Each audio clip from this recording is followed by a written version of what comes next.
कहानी के शुरू में ही एक स्क्रैट अपने नेट को पाने के चक्कर में एक स्पेसशिप के अंदर जाकर गलती से उसका लीवर दबा देता है और ऐसे पहुंच जाता है स्पेस में, जहां उससे स्पेसशिप संभाली नहीं जाती और एक प्लैनेट से टकरा जाती है। प्लैनेट के तबाह होने से उसके टुकड़े जमीन की तरफ बढ़ने लगे थे। यानी इस क्रैक की वजह से अब जमीन खतरे में थी। सीन कट होकर एक मैमथ को दिखाया जाता है जो कि हाथी की तरह दिखने वाला एक जानवर है, जिसके ग्रुप में और भी बहुत तरह के जानवर हैं। ये सभी किसी न किसी मोड़ पे अपनी फैमिली से दूर होकर इस ग्रुप का हिस्सा बन गए थे। मैमथ की फैमिली में उसकी वाइफ और बेटी भी थी। वो अभी अपनी बेटी के साथ खेल ही रहा था कि तभी यहाँ एक और मैमथ आ जाता है जिसका दोस्त है। वो पीचिस से शादी भी करना चाहता है, पर पीचिस के डैड यानी ये बड़ा मैमथ इस चीज से खुश नहीं था, क्योंकि ये मैमथ उनकी बेटी को उनसे बहुत दूर ले जाता। इस ग्रुप का एक और मेंबर सिड अपनी फ्रेंड को प्रपोज कर रहा है, पर उसके इनकार ने सिड को बहुत ज्यादा दुखी कर दिया था। शाम में मैमथ्स की वेडिंग एनिवर्सरी भी थी। इसी पार्टी के दौरान उन्हें मेट्रॉइड्स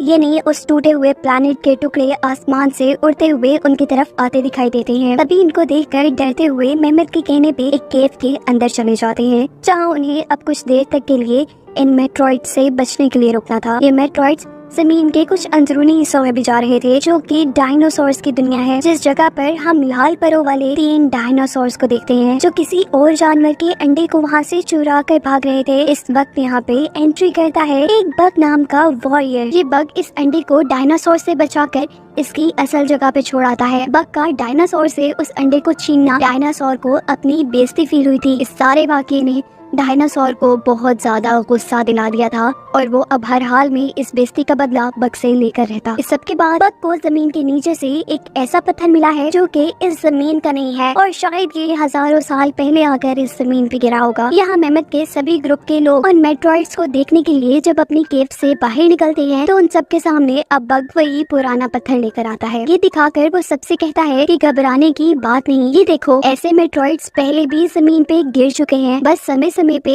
इनसे अर्थ को महफूज करने के लिए कोई ना कोई होता था। इस बार ये काम हम करेंगे, अपने आप को, इस अर्थ को और अपनी आने वाली जनरेशन को इस मुसीबत से बचा लेंगे। जैसे हमें पहले पता है कि बग एक वॉरियर है, उसके पास तो पूरा प्लान था अर्थ को बचाने का, लेकिन मैमथ को उसके प्लान पर ज्यादा उम्मीद नहीं थी। पर कोई और प्लान ना होने की वजह से उनको बग का साथ देना ही था, चाहे अब अंजाम कुछ भी होता। यही वो डायनासोर जिससे बग ने लड़ाई मोल ली थी, वो भी इस जगह पर अपने बच्चों के साथ आ गया है ताकि बग के इस मिशन को फेल कर दे। ऐसे अर्थ के साथ साथ बग भी तबाह हो जाएगा। डायनासोर अपने बच्चों से कहता है कि हम तो उस तबाही के टाइम यहाँ से उड़कर बच जाएंगे और जब सब शांत हो जाएगा तो फिर हम वापस भी आ सकेंगे। तब अर्थ पर कोई नहीं रहेगा और इस पूरी अर्थ पे सिर्फ हमारा और हमारा कब्जा हो जाएगा। डायनासोर का बेटा उसे कहता है कि इसमें तो किसी की भलाई नहीं, मुझे ये प्लान बिल्कुल पसंद नहीं आया, आपको बग को माफ कर देना चाहिए। पर डायनासोर इस चीज के लिए तैयार नहीं था, वो अपनी बेटे की बात भी नहीं सुनता।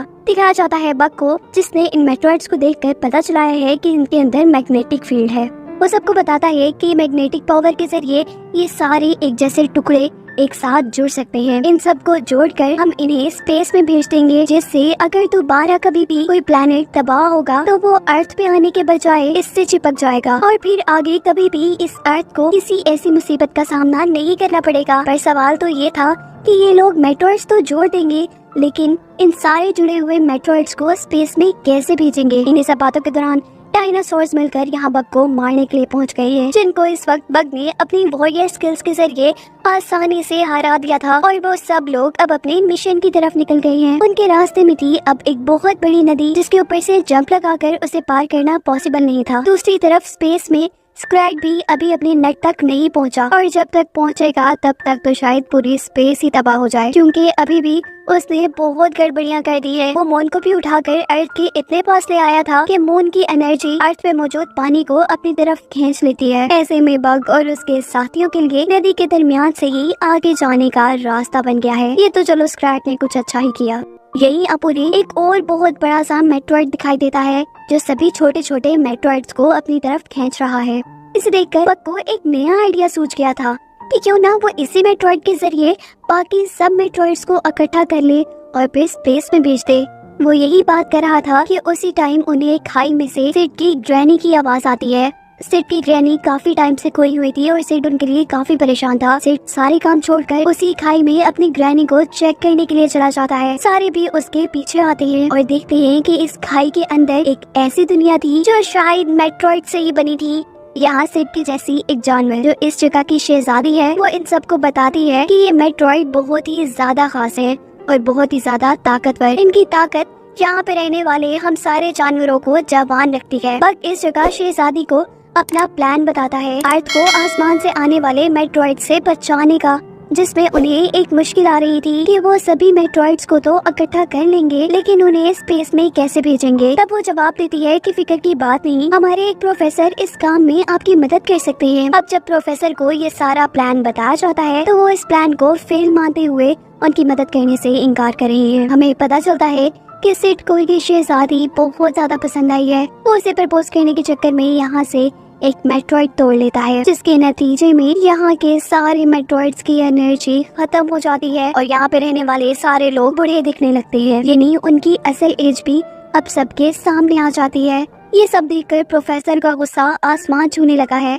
इससे पहले कि वो सिड को मार देते, बग को उनके पीछे बहुत सी लावा वाली पहाड़ियाँ दिखाई देती हैं, जो अभी फटी तो नहीं पर उनके अंदर बहुत ज्यादा प्रेशर बन रहा है। बग सबसे कहता है कि हम सारे इन छोटे छोटे पहाड़ों का मुंह बंद कर देते हैं, ऐसे सारा प्रेशर सिर्फ बड़े वाले पहाड़ में आ जाएगा। उसके मुंह की तरफ हम सारे मेट्रॉइड्स रख देंगे और प्रेशर के बढ़ने पे ये सारे मेट्रॉइड्स उड़कर स्पेस में चले जाएंगे। फिर इनकी मैग्नेटिक पावर बाकी सारे मेट्रॉइड्स को उनकी तरफ ले जाएगी। ऐसे न जमीन पे और मेट्रॉइड्स आएंगे और ना ही जमीन को कोई खतरा होगा। सब काम में लग जाते हैं। कोई छोटे छोटे पहाड़ों का मुंह बंद कर रहा था तो कोई अब मेट्रॉइड्स को बड़े पहाड़ की तरफ डाल रहा था कि तभी उनके ऊपर डायनासोर्स का हमला हो जाता है, जो कि बग को खत्म करना चाहते हैं। बग उनसे लड़ने की कोशिश कर रहा था पर अब एक डायनासोर उसे पकड़ चुका है और दूसरा उसे मारने ही वाला है कि बग उन्हें समझाता है, तुम मुझे मारने के बजाय हमारा साथ दो हमारे मिशन में। अगर दुनिया खत्म हो गई तो तुम्हारे रहने का भी कोई ठिकाना नहीं रहेगा। लेकिन उसकी बात सुनने वाला कहाँ था ये डायनासोर। सीन्स दोबारा स्पेस में शिफ्ट हो जाते हैं, जहाँ स्क्रैक ने अपने नट को लेने के चक्कर में एक और सबसे बड़े मेट्रॉइड का रुख जमीन की तरफ कर दिया था। जैसे ही जमीन पे ये गिरता है तो अब डायनासोर भी इसको देखकर डर गए हैं। वो भी बग की बात मानने को यानी उनके प्लान में उनका साथ देने को तैयार होते हुए सारे मेट्रॉइड्स को हवा में लेकर उड़ते हैं और सबसे बड़े लावा वाले पहाड़ में डाल देते हैं, जिस पहाड़ के अंदर सबसे ज्यादा प्रेशर था। इस वक्त सिर्फ एक होल खुला था। सिड की दादी जब उस छोटे होल को अपनी छड़ी से बंद करती है तो बड़े पहाड़ के अंदर ऐसा प्रेशर बनता है कि सारे ही मेट्रॉइड्स उड़ते हुए स्पेस में चले जाते हैं। यानी फाइनली उन्होंने अर्थ को बचा लिया था, पर पता नहीं कैसे एक मेट्रॉइड दोबारा जमीन पर आ जाता है। लेकिन इससे ज्यादा कुछ बुरा नहीं बल्कि अच्छा ही हुआ है। सिड जैसे ही सारे जानवर, यहाँ तक कि उसकी ग्रैनी भी इसकी पावर से जवान हो गई है। सिड ने अब शहजादी से शादी कर ली है। मेहमत भी अपनी बेटी पीचेस की शादी उसके पसंद के मेहमत से करवा देता है। सब हंसी खुशी रहने लगते हैं। और मूवी के पोस्ट क्रेडिट सीन में हमें बग बताता है कि स्क्रैट ने तबाही का सिलसिला अभी तक बंद नहीं किया था। उसने मार्स प्लैनेट को भी तबाह कर दिया था और अब उसकी स्पेसशिप वापस अर्थ की तरफ आ रही है, जिसके साथ ये मूवी यहीं एंड हो जाती है।